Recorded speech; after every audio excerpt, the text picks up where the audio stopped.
வடகரை பேரூராட்சி பகுதியில் ஆளுநர் பெயரில் இருந்த நிலத்திற்கு போலி பத்திரம் தயார் செய்த பாஜக பிரமுகர் செயலால் பொதுமக்கள் அதிர்ச்சி அடைந்துள்ளனர். தென்காசி மாவட்டம் சாம்பூர் வடகரை பேரூராட்சிக்குட்பட்ட 1வது வார்டு பகுதியைச் சேர்ந்த நிர்மலா என்பவருக்கு சொந்தமான 1.50 சென்ட் நிலத்தை பொதுமக்கள் பயன்பாட்டிற்காக கடந்த 2017ஆம் ஆண்டு ஆளுநர் பெயரில் தானமாக வழங்கியதாக கூறப்படுகிறது. இந்நிலையில் இதே சாம்பூர் வடகரை பகுதியைச் சேர்ந்த பாஜக பிரமுகரான ராமராஜ் என்ற பன்னிராஜன் ஆளுநர் பெயரில் இருந்த 1.50 சென்ட் நிலத்திலிருந்து 1.25 சென்ட் நிலத்தை போலியாக பட்டா தயார் செய்து கடந்த 2024 செப்டம்பர் மாதம் இடைக்கால பத்திரப்பதிவு அலுவலகத்தில் பதிவு செய்ததாக கூறப்படுகிறது. இந்நிலையில் ஆளுநர் பெயரில் உள்ள நிலத்தை பாஜக பிரமுகரிடமிருந்து மீட்டுத் தர வேண்டும் என்று பொதுமக்கள் கோரிக்கை வைத்துள்ளனர். இதனால் அதிர்ச்சியடைந்துள்ள அப்பகுதி பொதுமக்கள் ஆளுநரின் பெயரில் உள்ள நிலத்தை பாஜக பிரமுகரிடமிருந்து மீட்டுத் தர வேண்டும் என்று கோரிக்கை வைத்துள்ளனர். கவர்னருக்கு எழுதி கொடுத்த இடத்தை பாஜக பிரமுகர் ராமராஜ் இது எங்களை இன்னும் செய்ய முடியாது, நான் பத்திரம் போட்டிருக்கேன் அப்படின்னு சொல்லி அதில் ஒரு 220 வீட்டுக்காரங்களுக்கு பாதை இல்லாமல் மறித்து போலி பத்திரம் போட்டு வச்சுக்கிட்டு இந்த இடத்த நீ வந்து பாருன்னு பேசுறாரு. நாங்கள் எங்களுக்கு அண்ணாமலை இருக்காரு, அவர் இருக்காருன்னு பேசுறாரு. நாங்கள் ஒன்றுமே செய்ய முடியல. நாங்களே இந்த பாடுபடுத்தினா எங்களை என்ன பாடு தான் படுத்தாருன்னு கணக்கே கிடையாது.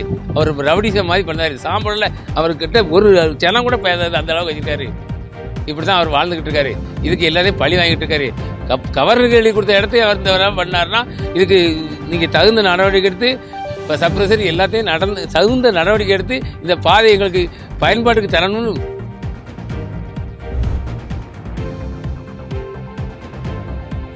திருவெரும்பூர் அருகே பள்ளி மாணவிகள் பயனடையும் வகையில் சுமார் 200 இருக்கை மற்றும் மேஜைகளை தமிழக பள்ளிக்கல்வித்துறை அமைச்சர் அன்பில் மகேஷ் வழங்கினார்.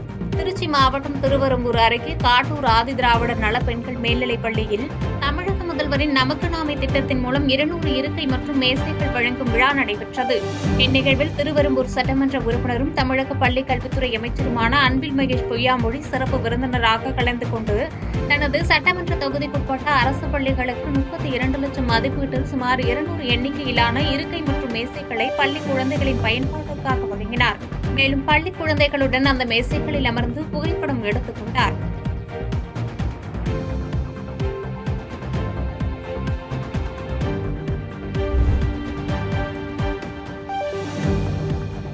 கும்மிடிப்பூண்டியில் தனியார் இரும்பு உருக்காலையில் கன்வேயர் பெல்ட்டில் சிக்கி தொழிலாளி உடல் நசுங்கி உயிரிழந்த சம்பவம் சோகத்தை ஏற்படுத்தியுள்ளது. திருவள்ளூர் மாவட்டம் கும்மிடிப்பூண்டி சிப்காட் தொழிற்சாலையில் அமைந்துள்ள இரும்பு உருக்காலையில் வழக்கம் போன்று பணியில் ஈடுபட்டிருந்த பொன்னேரி அடுத்த நெடுவரப்பாக்கம் கிராமத்தைச் சேர்ந்த பிரபாகரன் எதிர்பாராத விதமாக கன்வேயர் பெல்ட்டில் சிக்கி தலை மற்றும் உடல் நசுங்கி பலத்த காயம் ஏற்பட்டது. உடனடியாக அவர் மீட்கப்பட்டு கும்மிடிப்பூண்டி அரசு மருத்துவமனைக்கு கொண்டு சென்ற நிலையில் அங்கு பரிசோதித்த மருத்துவர்கள் வரும் வழியிலேயே பிரபாகரன் உயிரிழந்து விட்டதாக தெரிவித்தனர். இதுகுறித்து தகவல் அறிந்த சிப்காட் காவல்துறையினர் உயிரிழந்த பிரபாகரன் சடலத்தை கைப்பற்றி சம்பவம் தொடர்பாக வழக்கு பதிவு செய்து சிப்காட் காவல்துறையினர் விசாரணை நடத்தி வருகின்றனர். கன்வேயர் பெல்ட்டில் சிக்கி உடல் நசுங்கி தொழிலாளி ஒருவர் உயிரிழந்த சம்பவம் அப்பகுதியில் சோகத்தையும் பரபரப்பையும் ஏற்படுத்தியுள்ளது.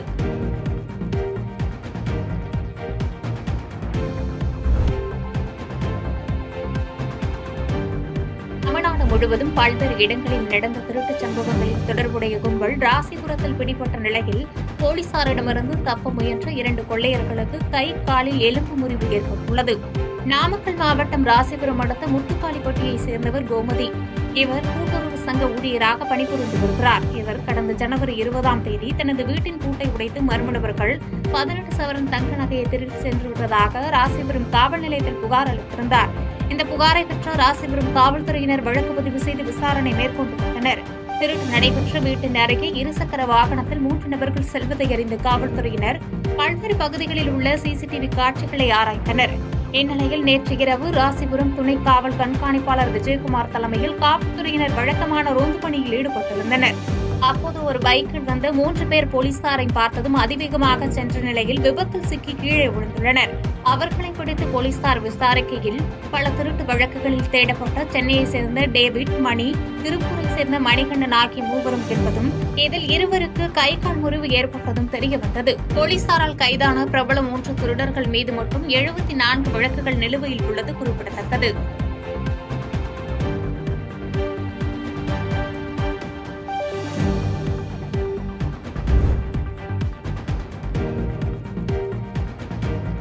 பொறுப்பு அமைச்சர் ராஜேந்திரன் வன்னியர்களுக்கு அதிக நன்மை செய்தது திமுக என்ற அறிக்கை வெளியிட்டதற்கு கண்டனம் தெரிவித்து சேலத்தில் பாமக சட்டப்பேரவை உறுப்பினர்கள் அருள் மற்றும் சதாசிவம் ஆகியோர் கூட்டாக செய்தியாளர்களை சந்தித்தனர்.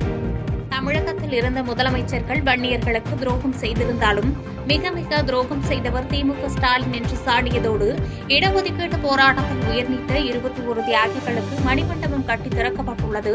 இது வரவேற்கத்தக்கது என்றாலும் போராட்டத்தில் உயிர்நீத்த தியாகிகளின் நோக்கத்தை திமுக தலைவர் ஸ்டாலின் நிறைவேற்றினாரா என்று கேள்வி எழுப்பினர். வன்னியர்களுக்கான இடஒதுக்கீட்டை வழங்காமல் மணிமண்டபம் கட்டி திறப்பதில் என்ன பயன் என்றும் அவர்கள் கேள்வி எழுப்பினர். வீரபாண்டி ஆறுமுகத்தின் மறைவுக்கு திமுக தலைவர் ஸ்டாலினும் அவரது ஆதரவாளர்கள்தான் காரணம் என்று பகிரங்க குற்றச்சாட்டை தெரிவித்ததோடு திமுக வன்னியர்களுக்கு ஒரு நீதியும் பிற சமூகத்திற்கு ஒரு நீதியும் வழங்கி பாரபட்சம் காட்டி வருவதாக குற்றம் சாட்டினர்.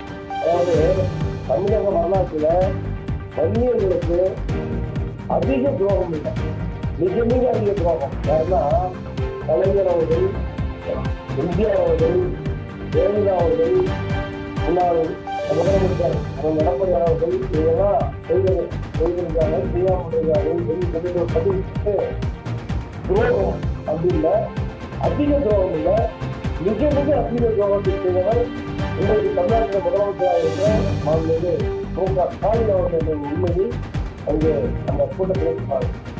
அதற்கு நம்முடைய சேலம் மாவட்டத்தினுடைய பொறுப்பு அமைச்சர் அவர்களுடைய சுற்றுலாத்துறை அமைச்சர் ராஜேந்திரன் அவர்கள் இங்கு அவ்வளோ அவர் வந்து சில அறிக்கை, அதான் அவர்களுடைய அறிவாளர்களை எழுதி கொடுத்த